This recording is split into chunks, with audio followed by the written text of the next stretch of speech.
Bible के कुछ ऐसे वचन जो हर एक मसीही को याद रखना चाहिए, जिससे हर एक उद्धार पाए हुए जीवन में आनंद और एक उत्साह होता है। मेरा सहायक इस वचन के द्वारा मुझे प्रभु में सदा आनंदित और उत्साहित रहने में मदद करता है। पहले तो वह कहता है कि तुम एक नई सृष्टि हो क्योंकि तुम मसीह में हो। पुरानी बातें बीत गई, देखो सब बातें नई हो गई है, और यह सब बातें तुम्हारे कारण नहीं हुआ।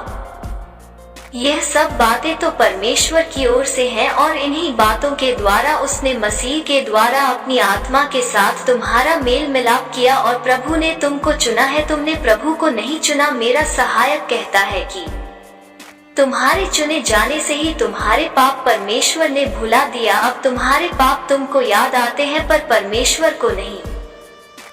याद रखो, उसने प्रभु यीशु मसीह के कारण तुम्हारे अपराधों को भुला दिया है, और तुम सदा याद रखो कि तुम्हारा शरीर पाप के हाथों बिका हुआ था, और उसने अपने लहू देकर उसे खरीदा है, और उस लहू में परमेश्वर की पवित्रता और परमेश्वर की अच्छाई थी जो तुम में नहीं पाई जाती थी। अगर तुम्हारे में यह सब पाई जाती तो तुम पाप के हाथों कभी बिक ना जाते। और सदा याद रखो, लिखा है कि विश्वास के द्वारा तुम्हारा अनुग्रह ही से उद्धार हुआ है, और यह भी तुम्हारे ओर से नहीं वरन परमेश्वर का दान है, और ना कोई कर्मों के द्वारा कि तुम घमंड करो। जब तुम अपराधों के कारण परमेश्वर के लिए मरे हुए थे, तब तुम्हें मसीह के द्वारा जिलाया, पर परमेश्वर जो दया का धनी और अपने बड़े प्रेम के कारण तुम्हें अपने राज्य में ले लिया कि तुम उस राज्य में सिद्ध हो जाओ। और इस राज्य में परमेश्वर का अनुग्रह कार्य करता है, जिसके द्वारा हर एक निर्बल सिद्ध हो जाता है। और यह याद रखो, इस राज्य में एक महायाजक है जो तुम्हारे सामान ही परखा गया पर निष्कलंक ठहरा, और परमेश्वर का अनुग्रह इसी महायाजक के द्वारा कार्य करता है जो तुम्हारी सहायता करेगा। और वह महायाजक और कोई नहीं, तुम्हारा